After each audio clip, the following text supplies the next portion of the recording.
매일 성경과 함께하는 오늘의 큐티 시간입니다.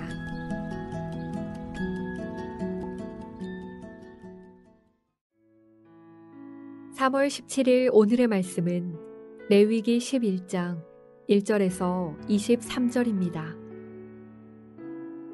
여호와께서 모세와 아론에게 말씀하여 이르시되 이스라엘 자손에게 말하여 이르라.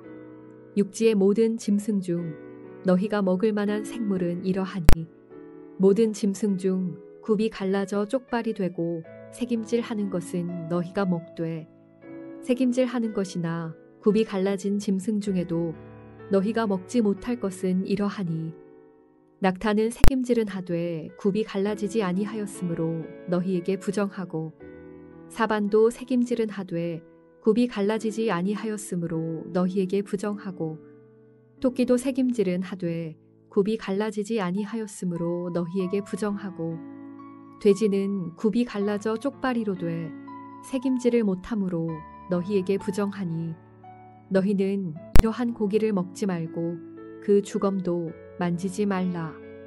이것들은 너희에게 부정하니라. 물에 있는 모든 것 중에서 너희가 먹을 만한 것은 이것이니 강과 바다와 다른 물에 있는 모든 것 중에서 지느러미와 비늘 있는 것은 너희가 먹되 물에서 움직이는 모든 것과 물에서 사는 모든 것 곧 강과 바다에 있는 것으로서 지느러미와 비늘 없는 모든 것은 너희에게 가증한 것이라. 이들은 너희에게 가증한 것이니 너희는 그 고기를 먹지 말고 그 주검을 가증히 여기라. 수중 생물에 지느러미와 비늘 없는 것은 너희가 혐오할 것이니라. 새 중에 너희가 가증히 여길 것은 이것이라. 이것들이 가증한즉 먹지 말지니 곧 독수리와 솔개와 물수리와 말똥가리와 말똥가리 종류와 까마귀 종류와 타조와 타흐마스와 갈매기와 새매 종류와 올빼미와 가마우지와 부엉이와 흰 올빼미와 사다새와 너새와 황새와 백로 종류와 오디새와 박쥐니라. 날개가 있고 네 발로 기어다니는 곤충은 너희가 혐오할 것이로되 다만 날개가 있고 네 발로 기어다니는 모든 곤충 중에 그 발에 뛰는 다리가 있어서 땅에서 뛰는 것은 너희가 먹을지니 곧 그 중에 메뚜기 종류와 배짱이 종류와 귀뚜라미 종류와 팥종이 종류는 너희가 먹으려니와 오직 날개가 있고 기어다니는 곤충은 다 너희가 혐오할 것이니라. 레위기 11장 1절에서 23절 말씀을 함께 묵상하겠습니다. 안녕하세요 성도 여러분. 오늘도 하나님의 말씀을 묵상하기 위해 말씀 앞으로 나온 성도님들을 축복하고 사랑합니다. 우리는 지금까지 레위기 1장에서 10장까지 제사 규례를 살펴보았습니다. 이제 레위기 첫 번째 관문을 마쳤습니다. 레위기가 어렵고 지루하다고 여기는 첫 번째 이유가 바로 이 제사 규례 때문입니다. 이 제사 규례를 지금은 지킬 필요가 없으니 우리에게 큰 의미가 없다고 생각하여 어렵고 지루하다 여기는 것이죠. 하지만 1장에서 10장을 묵상하면서 가장 중요한 것은 제사 규례, 제사법을 아는 것보다 제사의 의미를 아는 것이죠. 그 의미는 지금도 우리가 적용해야 하는 것들입니다. 1장에서 7장까지 5제사의 규례를 살폈지요. 번제는 헌신과 전적 순종을 결단할 때 드리는 제사, 소제는 하나님께 찬양을 드리는 제사, 화목제는 하나님과 백성과의 화목을 위해서 드리는 제사로서 서원제, 자원제, 감사제가 이 화목제 안에 포함되어 있지요. 속죄제는 부지 중에, 그러니까 실수로 죄를 지었을 때 그것이 죄인 줄 알면 바로 용서를 구하며 드리는 제사가 속죄 제사입니다. 이것은 정말 쉽지 않은 일이죠. 누군가 죄를 지적했을 때 용서를 구하는 사람 별로 없어요. 그런데 이 용서를 구하는 제사가 속죄 제사이죠. 또한 속건 제사는 실수로 죄를 지었는데 그 죄로 인해서 상대방에게 손해를 끼쳤을 때 배상하면서 드리는 제사입니다. 그래서 속건제는 배상제라고도 하지요. 우리는 이 다섯 제사를 드리라고 명하신 하나님의 의도를 담아서 우리가 드리는 예배에 적용해야 합니다. 찬양과 경배, 그리고 일주일 동안 살게 해주신 은혜에 대한 감사, 그리고 잘못한 일에 대한 회개와 용서 구함, 성도 간의 화목과 교제, 그리고 마지막으로 결단과 헌신. 이러한 요소가 우리의 예배 안에 있어야 하고 우리가 예배 드릴 때 하나님께 드려야 하는 것입니다. 이렇게 다섯 제사를 설명하신 후에 하나님은 8장에서 제사장 위임식을 거행하라고 하십니다. 그리고 9장에서 아론이 하나님의 명령과 규례대로 첫 제사를 드리지요. 여기까지는 참 좋았습니다. 그런데 문제가 생기죠. 10장인데요. 이 10장에서 제사를 드리는 가장 중요한 원리 두 가지를 말해주고 있습니다.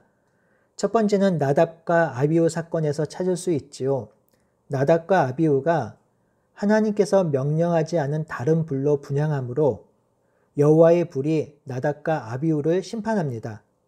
이는 하나님께 드리는 제사에 있어서 하나님의 명령과 규례대로 제사하는 것이 얼마나 중요한지를 알려주고 있습니다. 두 번째는 15절에서 20절에 제사장이 먹어야 하는데 속죄제물을 태워드린 사건에서 찾을 수 있습니다. 이 사건을 통해 모세와 아론이 대화를 주고받는데요. 이 사건은 제사를 드림에 있어서 명령과 규례대로 시행해야 하는 것은 맞지만 문자적인 율법 준수만이 아닌 마음과 중심을 드리는 제사를 드려야 함을 강조하고 있습니다. 이렇게 해서 제사에 관한 규례를 10장까지 해서 마치게 됐죠.